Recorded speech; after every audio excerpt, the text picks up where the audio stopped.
तो question number 4 तक हम लोगों ने देख लिया था। आज हम लोग क्वेश्चन नंबर 5 देखेंगे।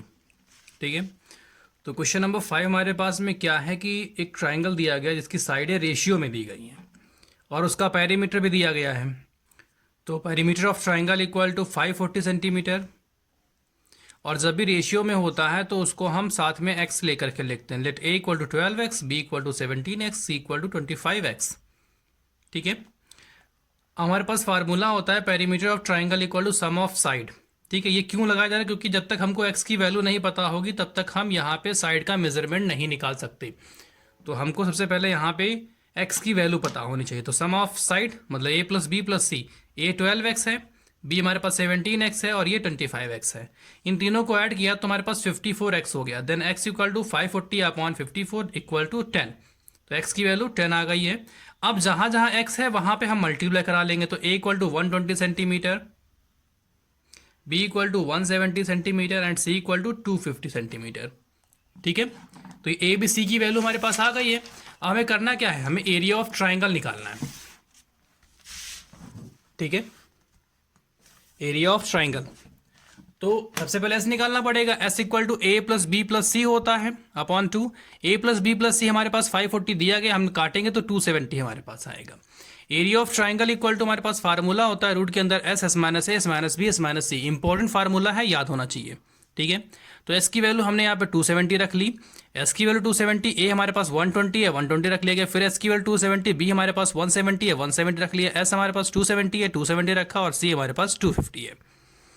ठीक है, अब इन दोनों में से माइनस किया तो 150 आया, इन दोनों को माइनस किया तो 100 आया, इसको माइनस किया तो 20 आया। अब इसके ऐसे फैक्टर तोड़ लेंगे जिससे क्या हो, हमको कॉमन लेने में आसानी रहे। तो हमने देखा, हमने 3 3 में तोड़ दिया तो यहाँ से 3 निकाल लिया, ये 3 और ये 3, यहाँ से 3 आ गया। 10 और 10 तो 10 आ गया। 5 और 5 तो 5 आ गया। यहाँ पर भी 2 10 हमारे पास तो 10 आ गया। अब इन दो में से तो हमने 1 2 बाहर निकाल लिया। अब सबको मल्टीप्लाई कराया तो हमारे पास आया 9000 सेंटीमीटर स्क्वायर। तो ये आ गया एरिया ऑफ ट्राइंगल। ठीक है, क्वेश्चन नंबर 6 हमारे पास कहता है कि एक आइसोसेलेस ट्राइंगल हमारे पास में है जिसकी 2 साइडें हमारे पास इक्वल होती है। तो एक साइड दी गई है और तीसरी हमें पता नहीं है, तो वो हमें निकालनी है और पेरीमीटर उसका हमारे पास दिया गया है। तो यहां लिखा गया perimeter of isosceles triangle equal to A plus B plus C. ठीक है, ए की वैल्यू 12 है, बी की वैल्यू 12 है और सी की वैल्यू x है। तो 12 12 24 हो गया plus x। Then x equal to 30 में से 24 को माइनस कर दिया तो 6 आ गया। तो x का मतलब है c की वैल्यू हमारे पास में 6 सेंटीमीटर आ गई। ठीक है, तो यहां हमने लिख लिया उसको। अब s equal to A plus B plus C upon 2, क्योंकि ये होता है सेमी पेरीमीटर। ठीक है, 30 अपॉन 2 तो 15 हो गया। अब s की जगह पे 15 रखेंगे और a b और c की वैल्यू लगा लेंगे। तो s की जगह 15 रख लिया तो 15 माइनस 12, क्योंकि a 12 है। 15 माइनस 12, b भी 12 है। 15 माइनस 6, क्योंकि c हमारे पास 6 है। माइनस किया तो यहाँ से 3 आया, यहाँ से माइनस किया तो 3 आया, यहाँ से माइनस किया तो 9। इन सबको हमने जब यहाँ से देखा तो ये 9 है, ये 3 है, इसको मल्टीप्लाई किया तो 9 9 एक बाहर आ गया और 15 रूट के अंदर बच गया। तो ये सेंटीमीटर स्क्वायर हो गया। ठीक है, और यहीं से हमारे पास में 12.1 समाप्त भी हो जाती है। आगे हम लोग देखते हैं 12.2।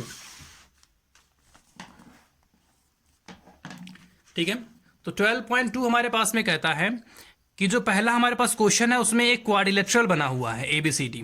ठीक है, उसका हमें एरिया निकालना है। तो नॉर्मल सी बात, जो क्वाड्रिलेटरल होता है उसमें उसने हमसे ये बोला है कि जो C हमारे पास में है वो 90 डिग्री का एंगल है। ठीक है, तो हमने यहाँ डायगोनल डाल दिया। जब 90 डिग्री का हो गया तो इसमें पाइथागोरस थ्योरम लगा लिया। पाइथागोरस थ्योरम क्या कहती है? हमारे पास जो एच पे स्क्वायर होता है उन दोनों के स्क्वायर के बराबर होता है।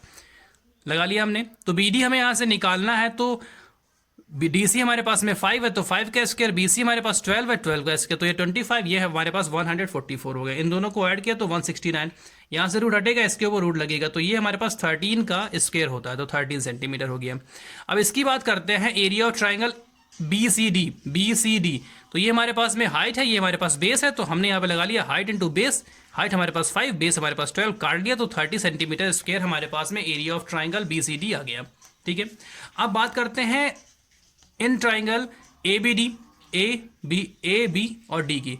यहाँ तीनों अलग अलग है तो यहाँ पे हमको हीरोन्स फार्मूला ही लगाना पड़ेगा। तो A हमारे पास में 9 दिया, B हमारे पास 13 और C हमारे पास 8 दिया गया।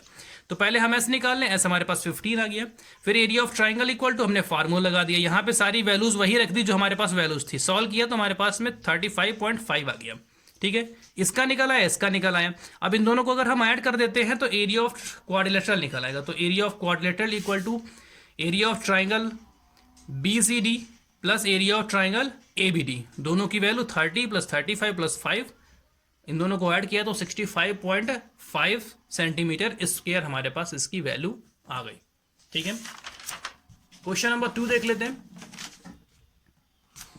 तो क्वेश्चन नंबर 2 हमारे पास कहता है, अब यहां पर भी सेम वही कंडीशन है, यहां भी हमारे पास क्वाड्रिलेटरल एक है, बट यहां पे कोई भी जो हमारे पास में एंगल 90 डिग्री का कहीं पर भी नहीं बन रहा है, तो यहां पर भी हम हीरोज लगाएंगे और इसमें भी हीरोज लगाएंगे। तो पहला हमने ट्राइंगल ले लिया, ट्राइंगल ADC, पहला वाला ट्राइंगल। तो यहां से A इक्वल टू 5 है, B इक्वल टू 4 है, C इक्वल टू 5 है, तो पहले S निकाल लिया। S निकालने के बाद एरिया ऑफ ट्राइंगल निकाला तो 9.2 सेंटीमीटर आ गया। ठीक है, अब इन अ ट्राइंगल ACB हमने ले लिया। ACB में हमारे पास में A इक्वल टू 5 है, B इक्वल टू 3 और C इक्वल टू 4 है, तो यहां से S निकाला तो 6 आ गया हमारे पास में। ठीक है, अब यहां से हमने एरिया ऑफ ट्राइंगल, वही फार्मूला है, लगाने के बाद सॉल्व कर लिया तो यहां से 6 सेंटीमीटर स्क्वायर आ गया। अब इसका अलग आ गया, इन दोनों को ऐड करेंगे तो क्वाड्रिलेटरल का निकल आएगा। तो area of quadrilateral ABCD equal to area of triangle ADC plus area of triangle ACB, दोनों को ऐड किया तो 9.2 प्लस 6, दोनों को ऐड करेंगे तो 15.2 सेंटीमीटर स्क्वायर आ गया हमारे पास। तो ये क्वेश्चन नंबर 2 तक खत्म हो गया। ठीक है,